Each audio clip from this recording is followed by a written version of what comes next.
Bonjour à toutes et à tous, bienvenue sur Le Cheval des métiers, présenté par Equiresources, service emploi-orientation de l'IFCE et réalisé par Eclat Agency. C'est déjà la 2e saison de notre podcast et notre objectif reste inchangé, la découverte des métiers en lien avec le cheval et l'échange avec des professionnels passionnants et passionnés. La nouveauté ? La Normandie, terre d'excellence du cheval, est mise à l'honneur. Partez à la rencontre des professionnels qui œuvrent pour cette région dynamique, qui recrutent sur des métiers très diversifiés, avec le cheval des métiers. Et faites d'Equiresources votre référent. Avec plus de 3500 offres à pourvoir et de conseillers à votre disposition, Equiresources vous accompagne dans votre orientation et votre insertion professionnelle. On laisse la parole à nos professionnels, les meilleurs ambassadeurs et ambassadrices de notre filière. Bonne écoute à vous. Bonjour Pascal Lenay, nous sommes ici donc à l'AFASEC, l'école des courses hippiques, nous sommes à Graignes. Aujourd'hui on va parler un petit peu de vous et de votre métier, donc vous êtes formateur. Est-ce que vous pourriez revenir sur votre parcours professionnel avant formation ? Écoutez, avant formation, mon parcours professionnel, il est plutôt celui d'un étudiant classique qui suit une formation à l'université et qui se découvre une envie de devenir formateur. Donc, c'est tout simple. Vous regardez les offres d'emploi et vous voyez une offre d'emploi de formateur sur un établissement de formation. De mémoire, je crois que c'était même pas tout à fait précisé, juste l'endroit était précisé, mais pas ce qu'il faisait. Et puis voilà, vous postulez et vous démarrez. Donc vous n'avez pas suivi de cursus spécifique pour apprendre à être formateur, pour apprendre à transmettre, pour apprendre ce métier ? Nous sommes dans des systèmes qui sont un peu particuliers, c'est qu'en fait, vous êtes recruté et vous vous formez après. En fait, la grande différence qu'on peut avoir, et ça c'est le modèle que les gens peuvent avoir, c'est le modèle de l'éducation nationale où vous passez un concours et puis vous devenez formateur. Là, c'est un petit peu différent. En fait, moi en tant que chef d'établissement, ça m'arrive aussi. Vous regardez le profil de la personne, vous discutez avec elle, vous sentez si effectivement il y a une fibre ou pas, et puis vous embauchez la personne et après elle a une formation, cette personne, une formation qui dure 2 ans, donc une formation relativement longue, qui se fait d'une façon concrète, c'est pas une formation théorique, c'est une formation très, très, très concrète de formateurs directement en situation de formation avec des jeunes. Et là, aussi bien, l'employeur que le formateur peuvent se rendre compte effectivement de leur envie de continuer ou de leur envie de retourner faire autre chose. Vous expliquiez que vous avez eu l'envie en fait de devenir formateur réellement. Est-ce que vous pouvez nous parler un petit peu de ce déclic, pourquoi ce métier-là et à quel moment vous avez eu l'idée de devenir formateur ? Voilà, c'est relativement simple. Moi, j'étais étudiant. En tant qu'étudiant, j'étais ce qu'on appelait à l'époque surveillant dans un collège. Et c'est quelque chose qui me plaisait beaucoup. Et puis, au fur et à mesure, moi, j'ai commencé par faire de l'économie et du droit pour finir par faire des sciences de l'éducation, tellement ça me plaisait. Donc, voilà. C'est un peu ça le déclic. C'est un peu la suite logique. Donc 2 ans de formation, on va dire terrain, très pratique.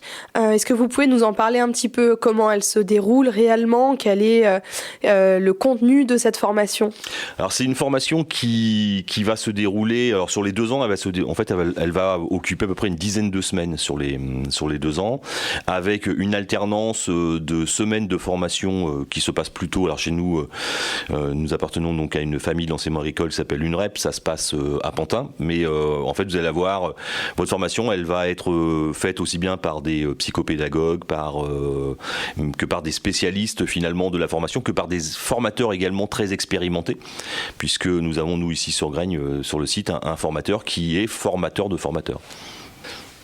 Alors, est-ce qu'on pourrait parler un petit peu de la dynamique d'emploi ? Est-ce que c'est un métier pour lequel il y a beaucoup d'offres ? Est-ce qu'il y a des recrutements ? Est-ce qu'il est facile de trouver un emploi de formateur ?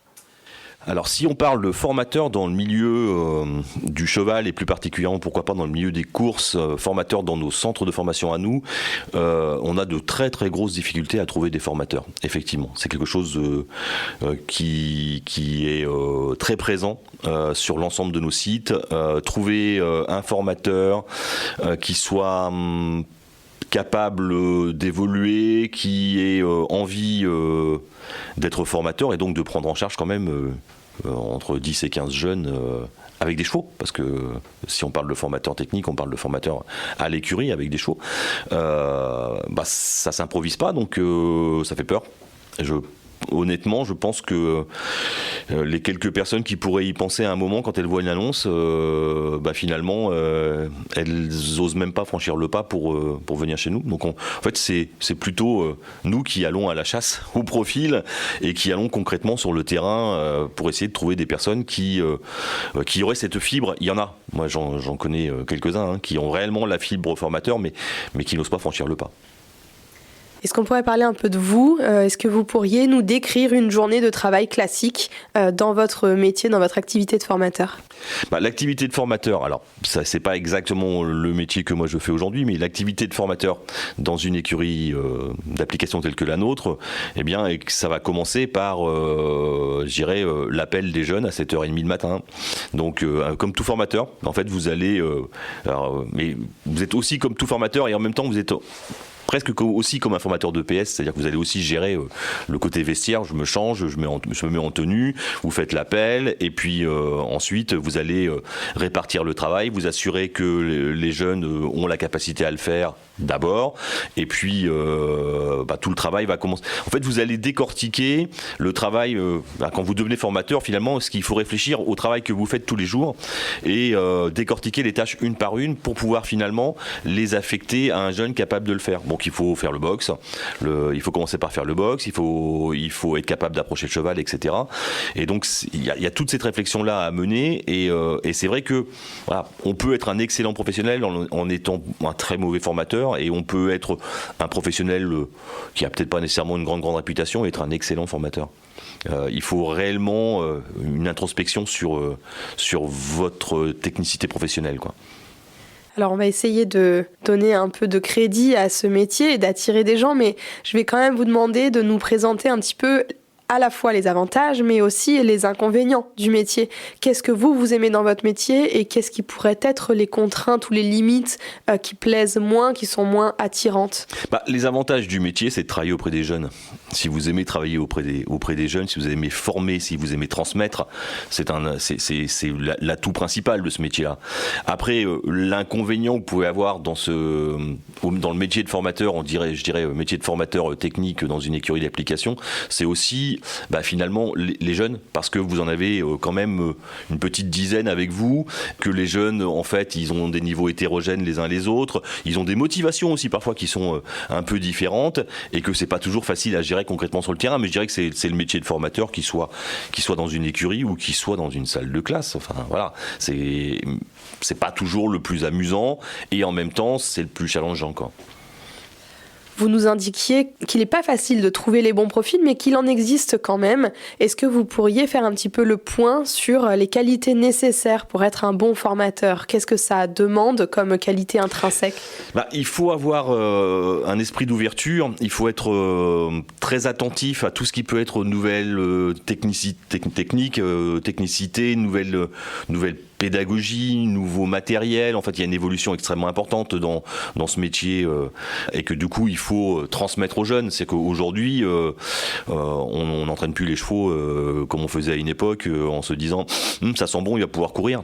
On a des outils qui permettent de mesurer cette capacité. Donc, du coup, le formateur, il faut qu'il soit à l'écoute de tout ça, qu'il ait la capacité à comprendre le fonctionnement de ce type de matériel pour ensuite pouvoir l'expliquer aux jeunes et lui faire comprendre aussi. Donc il faut être ouvert vraiment là-dessus, il faut être patient. Puis je vous dis, il faut vraiment avoir une introspection, il faut être capable d'introspection sur votre propre pratique.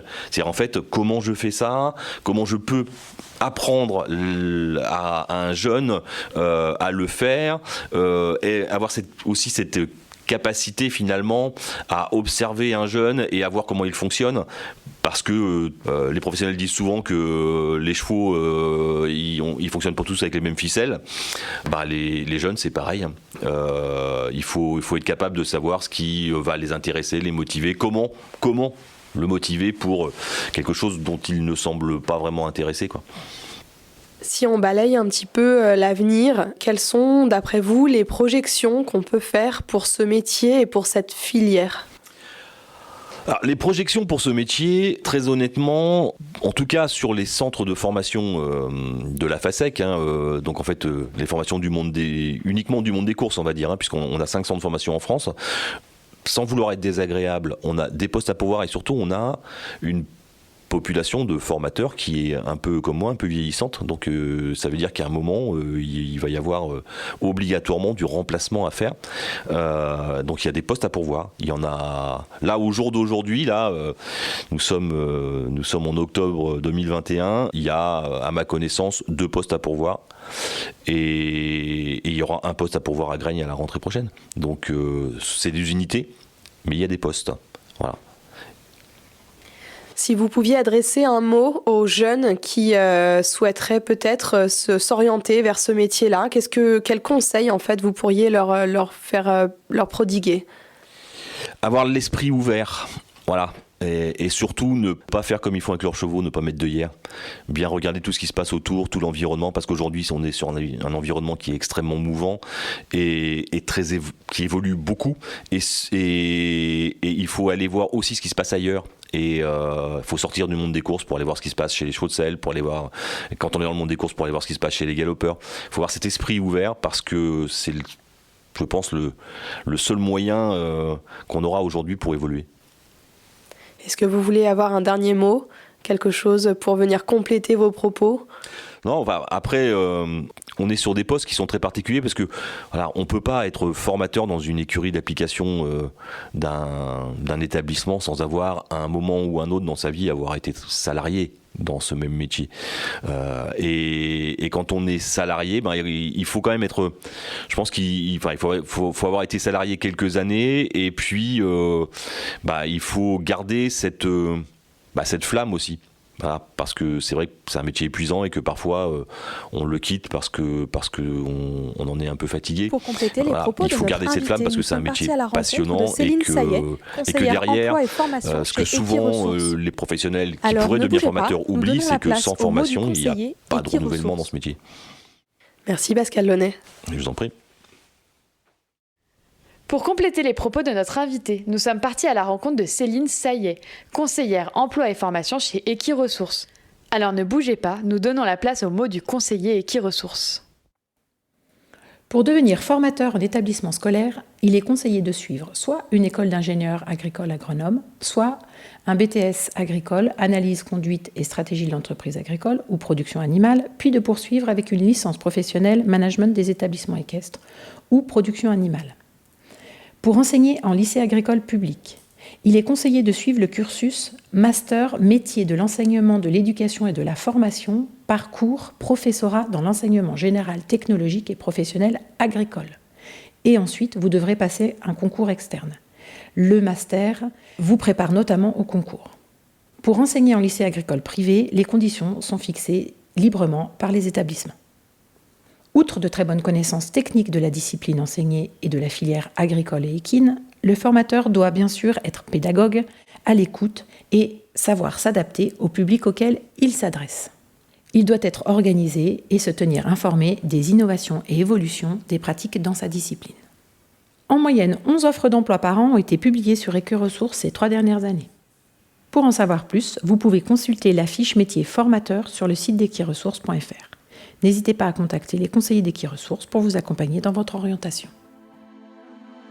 Nous tenons à remercier notre invité du jour, ainsi que tous les partenaires d'Equiresources, la région Normandie, le pôle Hippolia, le pôle emploi, la FASEC, la PECITA et le Conseil des chevaux de Normandie. Le cheval des métiers par Equiresources, une production Éclat Agency.